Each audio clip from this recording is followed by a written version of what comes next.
Kada pomislimo na najopasnije životinje Afrike, verovatno prvo pomislimo na lava, krokodila, nilskog konja ili možda leoparda. Ali postoji jedna životinja koja se često potpuno pogrešno procenjuje. Pegava hijena. Većina ljudi nju zna kao životinju koja se smeje, prati lavove i jede ostatke njihovog plena. Ali kada sam počeo malo detaljnije da istražujem hijene, jedna stvar mi je posebno privukla pažnju. Njen ugriz. Pegava hijena ima jednu od najsnažnijih vilica među afričkim predatorima. I onda sam se zapitao nešto što na prvi pogled nema mnogo smisla. Zašto je hijeni uopšte potreban toliko snažan ugriz? Jer ona nije najveći predator Afrike. Nema masu lava, nema veličinu krokodila. Pa ipak, njena lobanja je napravljena tako da može da podnese ogromne sile. A odgovor se zapravo krije u načinu na koji hijena jede. Prvo moramo da razbijemo jedan veliki mit. Hijena nije samo lešinar. Da, pegava hijena će pojesti strvinu kad je pronađe. Ali ona je i veoma sposoban lovac. Pegave hijene mogu same da love i obaraju plen, a kada love u grupi mogu da savladaju i mnogo veće životinje. Zbog toga je pomalo nepravedno kada se hijena opisuje kao životinja koja samo čeka da lav završi sa svojim obrokom. U stvarnosti, ona često sama dolazi do hrane, ali ono što je za mene još zanimljivije jeste šta radi nakon toga. Jer čak i kada je meso već pojedeno, hijena može da nastavi da jede. I tu dolazimo do njene najvažnije osobine. Kosti za nju nisu samo otpad. Ako pogledamo većinu velikih predatora, oni su specijalizovani za nešto. Neki imaju snažne očnjake kojima ubijaju plen, neki imaju kandže, neki koriste ogromnu telesnu masu, ali hijena je otišla korak dalje. Njena vilica je napravljena da može da drobi ono što mnogi drugi predatori jednostavno ostavljaju. Kada pogledate lobanju pegave hijene, vidjet ćete veoma snažnu strukturu. Vilica je kratka i kompaktna, a mišići koji je pokreću su veoma razvijeni. Ali posebno su zanimljivi njeni zubi. Hijena ima snažne premolare koji mogu da podnesu veliko opterećenje. Njima može da lomi kosti i da dođe do koštane srži.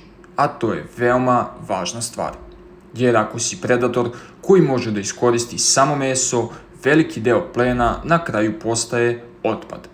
Ali ako možeš da iskoristiš i kosti, onda iz istog plena dobijaš mnogo više hrane. I upravo zbog toga mislim da je pogrešno posmatrati njen ugriz samo kao oružje. On je praktično alat.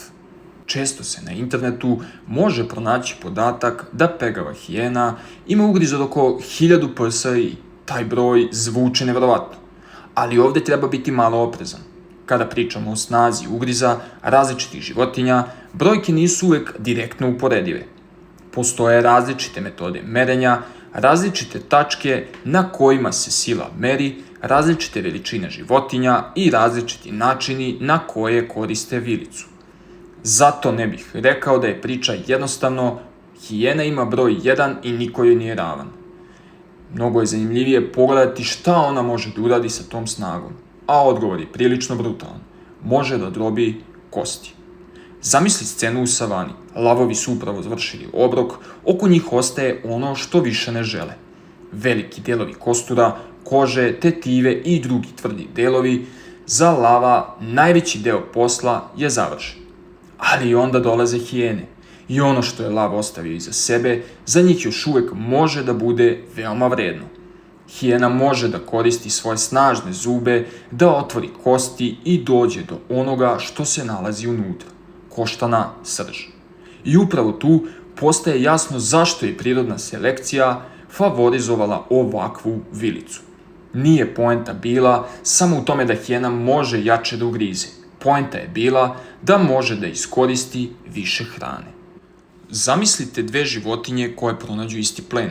Jedna može da pojede samo meso, druga može da pojede meso, kožu, hrskavicu i da na kraju polomi i kosti. Ova druga životinja iz istog plena dobija više energije. I upravo tako treba posmatrati hijenu. Ona nije napravila svoju vilicu da bi bila strašnija. Napravila ju je zato što je takav način ishrane odgovarao. A što više gledam hijenu, to mi je zanimljivija ta njena uloga u prirodi, jer ona praktično koristi ono što drugi predatori ostavljaju.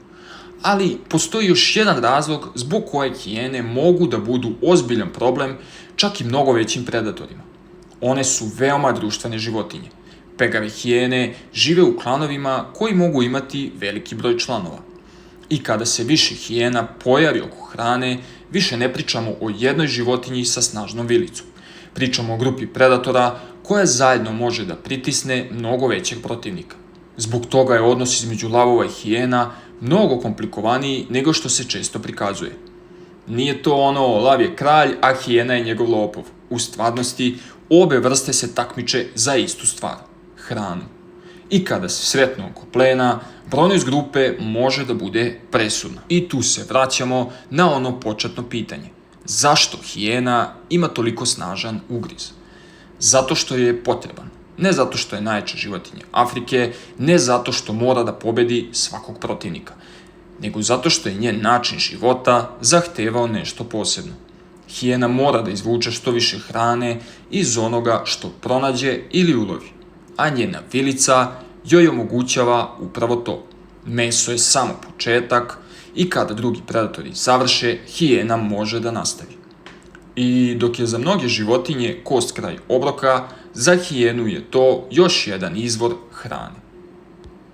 Zbog toga mi je pegava hijena mnogo zanimljivija kad je posmatramo iz tog ugla. Jer na prvi pogled vidimo samo jednu čudnu životinju sa velikim zubima. Ali kada malo bolje pogledamo, sve ima razlog. Oblik lobanje, mišići vilice, zubi, način lova, društveni život, pa čak i način na koji koristi ostatke plena. Sve je povezano. I možda je upravo to najzanimljivija stvar kod njenog ugriza. Nije važna samo sila koja može da zatvori vilicu. Važno je šta ta sila omogućava hijeni da uradi. Jer u afričkoj savani, gde se za svaki obrok vodi borba, životinja koja može da iskoristi ono što drugi ne mogu da pojedu, ima ogromnu prednost. I zato sledeći put kad vidite pegavu hijenu, nemojte samo pomisliti na njen čuveni smeh. Pogledajte njenu vilicu. Jer iza tih zuba se krije jedan od najboljih primjera kako je evolucija napravila životinju koja može da iskoristi gotovo sve što joj priroda nudi. Za drugi predatore kosti su samo ostatak. Za hijenu kost je još jedan deo obroka. Iza tog pogleda, iza tog čudnog osmeha i neverovatno snažne vilice krije se životinja koja je mnogo složenija nego što nam se na prvi pogled čini. A možda je upravo to i najzanimljivije kod prirode. Što više istražujemo, shvatamo koliko toga još ne znamo. Neke priče se završe, a neke ostanu zauvek.